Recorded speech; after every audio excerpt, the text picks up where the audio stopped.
As guitar players, we're often faced with mysterious questions that seemingly have no answer, like what alternate dimension do my guitar picks travel to once they leave my sight?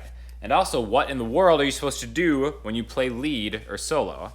Now, one thing that I think is extremely helpful in learning how to play lead and do stuff over different chords is to use triads. Now, a triad is just a 3-note chord, and the two main types of triads are major and minor chords, right? So just a really quick recap, we're going to talk about intervals for a second. I did a separate video on intervals if you want to learn more about them, but right now we're just going to talk about the number of frets and what an interval is. An interval just being a space between two notes, right? So if we take an A, the 5th fret on the E string is an A, right? If we go a minor third, that's just 3 frets. We get that because it's the 3rd note in the minor scale. 1, 2, 3. 3 frets is a minor third, and 4 frets is a major third. Now if we stay on the same string and do this as 3 frets, if we cross strings, if you go down a string, it's 2 frets back. So minor third, major third. On the same string, minor third, 3 frets, major third, 4 frets. Now, a major and minor chord are just 2 stacked intervals, right? So it's easy to remember a major chord is when the major third comes first, followed by a minor third. So if we're going to make A major, we're going to take a major third first, which is 4 frets, and then we're going to go a minor third, which is 3 frets. So 5, 9, 12. Those give us the notes of an A major chord. In case you're interested, it's a C sharp, and an E. You don't even have to know this because it's more of a shape-based thing. A minor chord is really a very similar thing. It just has the minor third first. So A minor would be A, minor third, major third, right? So they're stacked intervals that give us these things, right? Now, how does this help us with lead playing? First of all, you might be familiar with arpeggios, right? Like a very common arpeggio to start off with is something like this. Again, an arpeggio is just a chord played 1 note at a time. So if we were to play A minor arpeggio, we'd have 5E, minor third, major third. See, now this is a good example of stacking those thirds, right? So you start with a minor third, and then from the minor third, you do a major third. And then that would be the octave, that's another A. So a really common exercise is... And then you could do the same thing with like a major chord. Now, that's a really great exercise, but it sounds completely boring, and if you try to incorporate that into a solo, it would be really bland. Like, I'm boring myself to death, someone shoot me in the head. Right? So we're going to talk about incorporating these same intervals, but doing it in a little more interesting way where we're spanning the fretboard a little more, right? And we're going to start by rooting some of these intervals on the high E string, okay? So, just like the low E string, the 5th fret is an A, the high E string, the 5th fret is an A, right? Now if we go a minor third, we're spanning 3 frets, right? So, 5 to 8.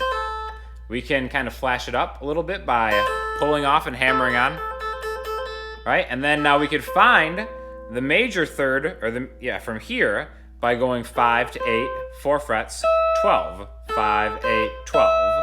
So that's a triad right there. It's a 3-note chord. Now we can kind of keep it in the same position by playing the 12th fret, which is an E, and finding it on the B string, which is the 5th fret right here, right? So we could have our 3-note triad on the higher register of the guitar by doing that. So 5E, 8E, 5B. And we could play it backwards, right? So I'm doing a pull off from 8 to 5, and then ending on E. So my root note is actually the 5th fret, right? It's kind of the same thing as doing this, but in the higher section, right? Now we can do the same thing with a major chord by just giving the major third interval first. So instead of 3 frets, it's 4 frets. So this is also a very good example between the difference between major and minor, right? Minor, major. Now, as soon as we're done with this, we can end on the next note, right? So we have the minor third pull off to the 5th, and then we can continue on through to get the next note here. So again, root note, minor third, major third. Or if we're doing a major chord, root note, major third, minor third. Exact same thing. So we have one kind of exercise that kind of is starting to span the fretboard a little bit, right? So now let's connect 2 different triads together. We'll do an A minor one with the C major one. Okay, so the C on the high E string is the 8th fret. Now if we do the major third from here, it's the 12th fret, A to 12, that's 4 frets, that's the major third. And then we could play the 5th down there. So C major to A minor. Now you notice they both share this E note, the 12th fret, between them. So that's why it's kind of a good transition point between them. Like if you had like a loop in the background playing like an A minor to a C, you could play. And you can always do that no matter where you are. So as long as you know the root note on the high E string, you have something to do over any single chord. A very important part of soloing is being able to switch with the chords, like in case it's going to a different key or something like that. So knowing the root notes on the high E string is a really good thing to do, because you can always generically do something like this that sounds like a solo no matter what is going on behind the music, right? So let's do something where we're gonna do a circular pattern through the fretboard, where we're doing an A minor kind of arpeggio run into the next one, right? And then what we're gonna do is we're gonna climb back through another voicing of a triad, right? So we're gonna learn 2 more triad voicings. We're gonna connect the whole thing together, right? So one thing that I think is very underused are non-traditional triad voicings. So what I mean by that is you probably played an A minor chord like this, you probably played the bar chord like this, you may have even played like something like that, right? But what you don't really see is where you root the triad on the A string with your pinky and you kind of come up, right? So remember, like we said before, if this is our root note, A on the 12th fret, a minor third above it is gonna be 2 frets back, 1 string down, right? And then again, remember, we want a major third from here to complete the triad, so we're just gonna go down another string, back another fret. So we have 12A, 10D, 9G. So this is a perfectly good A minor voicing. Just like this would be a G sharp minor, this would be G, this would be F sharp, this would be F minor, right? And then the same thing applies. If we go major third first and then minor third, now we have an A major voicing, right? Another really cool one is this one right here, which is what we're gonna start running backwards from the arpeggio from, right? Now I have my ring finger on the 10th fret of the B string, pointer finger 9th fret G string, middle finger 10th fret D string. This right here is also a minor triad. In fact, the notes would be, this is my A, this is my E, and this is my C. So this is just another A minor triad. Now we're gonna get to these 2 shapes after this little run.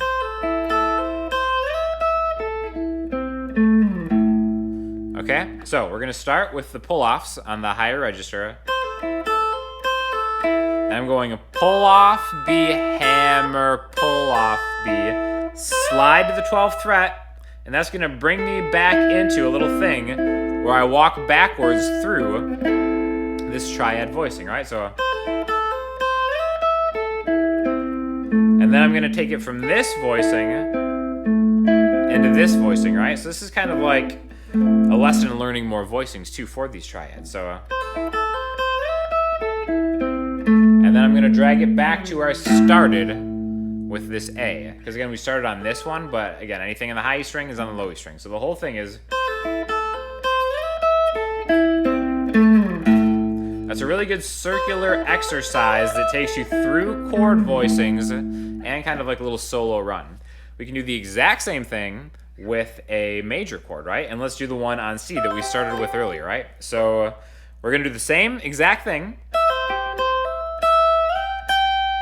We've got the C major arpeggio, and remember, this is the major third that comes first, this 4 fret span into a 3rd fret, which is the minor third, right? So, and now I can do the same thing. I can walk it, but instead of going minor, I'm gonna go major. So we're gonna end up on 15E, go back to 13B, 12G, 14. So here's a new major chord voicing, which sits kind of right above the one that we did before, which is kind of like just like a C major chord, if you were to bar it right here. So for this one we have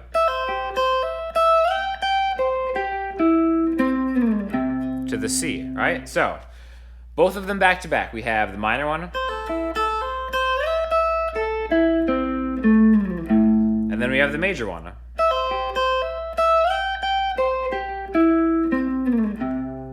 Okay, and now we're gonna kind of put them together over a loop. So we're gonna do a loop in the key of C, and we're gonna do A minor to C major to G major to D minor, right? So starting on the A minor.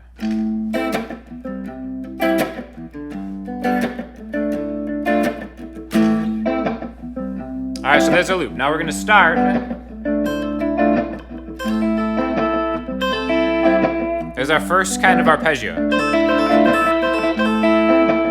Now what I could do, I could follow each of the chords. For the A minor part, I could do the A minor one. Then for the C major, I could do for the G major, I could do this one. Because the G is the 3rd fret, so we have the 4th fret one. And then for the D, so I've got 4 chords. And again, this is just some ideas. This isn't like the end-all be-all of soloing, because you always want to kind of add what you know about scales and stuff to it. So I'm going to start with a minor pentatonic lick. And then I'm going to jump into the exercise we did, and then I'm going to end in this voicing, this A string rooted voicing. Okay? So here we go. Let's try it.